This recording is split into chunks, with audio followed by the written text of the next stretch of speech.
Hey guys, so in this video, we're actually going to be checking all the buffs and nerfs and also other things that they said they're going to be updating, and also the new character that you can see right with their head right there. And I would say I looked over some of the buffs and some of the nerfs, and they look pretty big. So we're going to go through all of them, and I'm pretty happy with what they did. So let's get right into it. So first of all, they do show Mio. We already covered this. Mio does look to be very good. I mean, she's going to be an amazing light unit. I cannot wait. Now, we did not see what exactly Makoto does. Now, what she does is going to be a defensive supporter, wielding Dispel as her spear and counterattacks as her shield. Now, counterattacks seem decent, but it depends on how they do it. Like, are the counterattacks, like, is your S1 going to be giving buffs to the team, or giving herself buffs, or giving her support viability in some way? Because if not, the counterattacks won't be that useful, but I could definitely see them being pretty good for sure, right? For sure. So that's pretty good. I think her design's decent. I do think the clothing's a little plain, though, I gotta say. Now, United Front, it seems like it's going to be coming out right away. So once a Union reaches level 6, United Front will be unlocked, starting approximately 2 weeks after ER's official launch. That's pretty good, with one event per week thereafter. Now, the thing is, level 6, I mean, 2 weeks after is fine, because, like, it gives time for people who won't get there to level 6 maybe in like week 1 or however long it takes to catch up a bit, right? Which I think is good. Also to make sure there's enough unions who could participate 2 weeks after.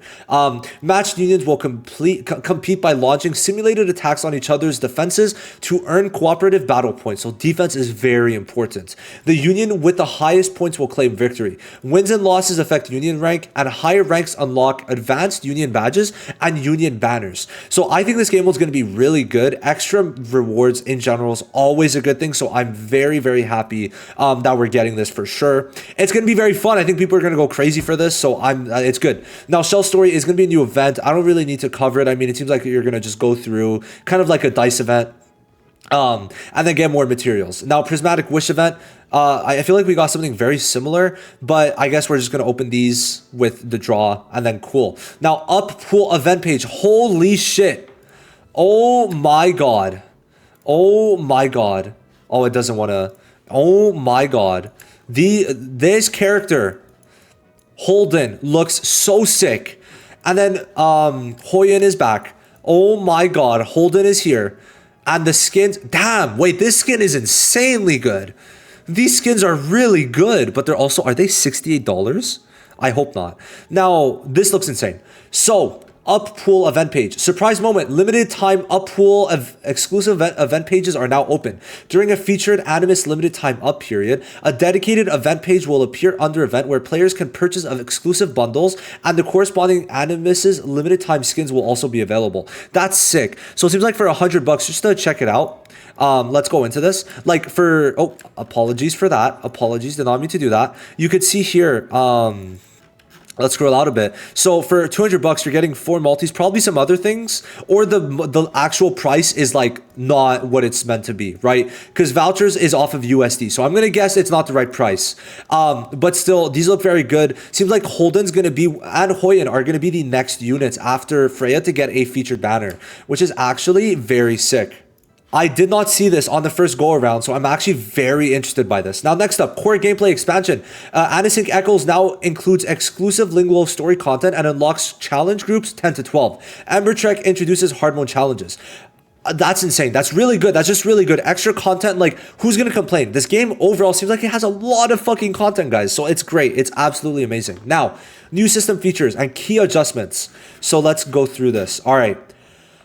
Adjusted the guaranteed SSR Animus pull count for featured from 100 to 80. Now, pull history could be filtered. Cool. Added Hydra voucher as a purchasable item via official website recharge, allowing players to buy sufficient vouchers at once for continuous in-game bundle or item purchases. That's like a web store, I guess. Added a region protection period for Summit Arena. So basically, you're in the same region only at the beginning, which is really good. Matching players only within the same region for the first 15 days after official launch. Good. Added a ban protection mechanism for Summit Arena. Matches where both players are above Diamond 1 rank. Wow, really good. Enabling pre-ban of 1 Animus and a ban protection for a 3rd Animus. That's good. The tournament having this was huge, and this is good. Now, Diamond 1 above is good because it's going to take a while to get there, so you'll be fine by the time you get there. Now, there's all this. Feel free to read it and pause. I'm going to zoom in on it if you want to see it. Feel free to read it, but I'm good. I'm good. I'm not going to really talk about it. Pause the video if you want to, and you could zoom in on the phones. So, you know. Now, here we go. Appearance and outfit adjustments. Feel free to change this. I'm not really going to talk about it. You could go there. Now, combat balance. This is going to be important. So a lot of things are probably changing now. So there's going to be some buffs and some nerfs. Now, Animus units ascended to 5 stars and 6 stars will each gain an additional 5 points to their base speed. Oh, so you're going to really want to get them to 6 stars now. That's good, actually. Because sometimes I'm like, do I really want to push for the 6 stars? But yes, you are going to want to push for that 6 star. Okay, because that in total is going to give you an extra 10 speed. Hell yeah. Now then, let's get into the buffs and nerfs. Okay, so we're going to get through like a lot of the important ones. Now, Chloros is going to be getting a damage increase, and since he could spam his ult quicker, it's going to be good. Now, Veronica got a very big one, to where now, basically, before she would had an 80% chance to steal all target buffs, and then a 50% chance to spread them. And then it would be calculated individually, but now it's a 100% chance. Now, why 100% chance is great is because, let's say she steals all the buffs, everyone's getting all the buffs. If there's 3 buffs on the enemies, you now have all the 3 buffs on everyone, which was not the case before. 50% chance to 100, insane buff. Now, Mia had a skill cooldown lowered, which is decent, and the healing increased, but it's not insane. Now, Jada's damage was slightly increased, but it's like, it's whatever. It's not the best. Tiamat, though, might be, it's a killer. Honestly, it is a killer, because now the problem is, to get the Bloodbath, which is going to get her ultimate form of, at 8 stacks, she has to either take damage or heal. Now, the thing is, usually when you get to that 8 stacks, it's when you've taken enough damage, usually how it works, unless you're running double heals or like have Ling Luo, right? Now, the problem is she's only going to get a 10% heal instead of 30. And of course, this is going to be bad because she does take damage for other allies, right? She does share the damage, which means she will take a lot of damage. And only having a 10% heal instead of 30 is going to make her a lot less tanky, we could say, to where it's going to be scary actually using Tiamat in some instances, because sometimes you're going to get the ultimate form through actually taking damage. That means you're going to be low enough to where that 30% heal would have profited a lot, but 10% is not a lot, honestly. It's a pretty big nerf. And then each stack of Bloodbath increases healing received by 4. Now it's 3%, up to a maximum of 20 stacks, and cannot be dispelled. So the healing is also lower, so it's definitely a pretty big tank because of the fact that she's all about trying to heal up enough from her kit and also from other units, and it does suck. I think this is going to lower, what, 20%? I mean, you're not going to usually see this, but still, it's definitely, you're going to feel this. You're going to feel this pretty heavily. Honestly, I mean, listen, people are already like changing opinions of Tiamat, and I feel like this is the final nail in the coffin to say that maybe you should not start off with Tiamat, probably. Now, Rahu, I really like his buffs. So they increases skill 1 damage, right? And they also increase the amount of defense he increases. So he's going to get an extra 12% defense increase, which is decent. And then also he's going to get an extra 10% basic attack increase here. So considering this, and this, his damage is already pretty high. Like if we go to the DPS ranking, just single target, like obviously APT and all that, but he's still very high. And then they're already increasing it, which I'm very happy about. Now, Ling Luo, they increased her chance to purify and also to apply Whale Prayer, but it's okay. Like, I'm not going to go crazy over it, but it's decent. Now, Rosa to get a mini nerf, which is weird. Why are buffs red and nerfs green? Am I tweaking? That feels a bit odd. That feels a bit odd. I don't know. Now, this is going to lower the turn meter pushback from 10 to 8. It's not that big. I don't really care. Like, it's cool to have that 8%, but I'm not really going to give... It's like, it's whatever, right? Losing 2% is whatever. Now, Born, it's pretty big. So he's going to do more damage, which the thing is, he needs to do the damage because that's all he's doing, really. Besides his Dispel, that's all he's doing. Now... this means he's gonna, well, this one is gonna be, so increasing the HP cap to 560% of his attack to give him extra max HP, which is good. Now his ult is increased by 40%, which isn't like that crazy, but it's good. It's good enough, right? It's not that bad. Now Lilith, it's going to also deal damage equal to max HP. And this max HP is actually pretty important. So 4% is definitely not bad. Like, she's able to do some pretty sub DPS type of damage. So I actually think that's decent. Now Kloss got a nerf. A buff. So before, she could get 3 stacks of 4% lower and then up to 20%. However, now she's getting a speed lower, which if we go to guides and then we go to stats. Where's the stats? So buffs and debuffs, speed minus is a 30% lower. So it actually increased, and because it's on the alt, it means you could just get this right away, which I think is really good. Kloss is this is a really big buff, because you have to consider, you have to get all your stacks to get this max 20%, where now you just get this right away, which is a huge buff. Unfortunately, followed by a huge nerf. So why this is a big nerf is before, there was no chance, and you just immediately lowered the turn meter whenever a debuff was applied. Now it's a 70% chance. So while it's still rather high, I think this is a huge tank to Freya. Because the thing with Freya is that she wants, like, you are really trying to make a complete, you are trying to bring as much as you can from other debuffers on the team to make sure you could get this turn meter lower. Especially for Freya, it's huge on Freya. Now, especially in terms of RNG, I don't see her being some insane cleave unit or like some unit to run in PvP to really get this turn meter lower, because it's just not going to be as good, unfortunately. It kind of does suck. Now, Tyrannodot got a nerf. It's a 5% lower, which is not as bad, especially considering Freya. It's like almost a 12% turn meter lower reduction in some cases. Now, Chiaki heals a bit more.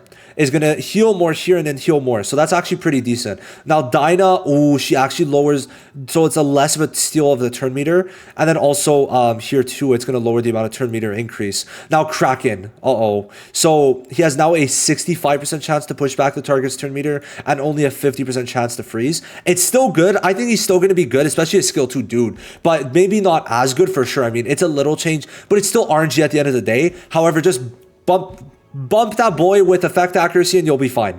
Now, Sanya, heals are lowered. This seems to be a pretty big nerf though. Yeah, I mean, it's not going to be an insane nerf, but it's still going to be pretty big for sure. Now, fixed an issue, cool.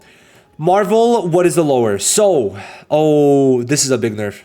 Nah, this is a really big nerf. I might not build Marvel anymore. Okay, so he has a lower chance to lower the turn meter, and the steal is only 15%. Next up, he pushes back turn meter by 40%. The rest stays the same. This is big. This is huge. So the skill cooldown is increased by 1 turn from 4 to 5. Why is this big? Because of units like Lily lowering the cooldown by I think like 3 turns. This means that Marvel is gonna have an extra turn. Even with someone like Lily, he's gonna have an extra turn where he can't use his ult, which I think is gonna be pretty detrimental, especially when you consider the skill 1 only 15% steal. Is he still gonna be good? Yes. Is he gonna be as good? I don't think so at all. I don't, because trying to spam that ult's gonna be more difficult, and that's how I personally play with Marvel. Now, maybe you didn't play like that. However, now making sure, maybe even getting to his second ult is going to be a lot more difficult. And it is only 40% now. So it is definitely a bit of a nerf. This is a huge nerf. RIP Victor. So before, he could get a pretty big damage increase. Like if he was at like 10% HP, he would get like genuinely a 135% damage increase. Now it's only an 81. So this is a pretty big nerf. And then fix an issue. Cool. Fixed an issue. Cool. Number 41. I mean, that's a pretty big nerf. Yeah. So they did not want a rare unit being good. Now, I feel like I passed over someone. No, I didn't. I apologize. I did not. So from this, the biggest winner is Veronica, and the biggest losers are Freya and Tiamat by far. By far, for sure. It is quite unfortunate, if I'm being honest. It is pretty unfortunate. Now, let's see what they did here. So White Fang, so the damage is lowered by about 60% total. That's pretty big, but not important. Now the shield is lowered, but it's not insane, but still a little nerf, right? They nerf Codex a lot, so skills cannot have their cooldown reduced. I'm pretty sure this is in relation to shells, so you're actually able to reduce the shell cooldown, but now it's not going to have that reduced anymore. Same thing with Amber. And then Twilight Knight deals less damage. It's mainly damage that they're reducing, sorry. And then Diamond Heart had the defense shield reduced, but that's all right. And then they did a bunch of stuff which I would say you could check out on your own. What I mentioned was just these are just fixing issues, so it's not really that important. It really is just fixing issues. Let's read what they say on the bottom. Okay, so thank you all for your support. continue to enhance game quality. Some content is still being optimized and the final effects will be subject to the launch version. More exciting content awaits your exploration of the game. ER is now open for pre-reg in Korea, Japan, China, Taiwan, Hong Kong, Macau regions. We warmly invite players from these regions to pre-register. Stay tuned to ER official social medias for specific launch dates in these regions. We'll see you on June 5th, and I will see you on June 5th. I think this is pretty good. We got pretty big buffs for Veronica. She's going to be a PvP killer now, for sure. I'm happy because she kind of lost a bit of value with that 50% chance, but 80% is a lot better.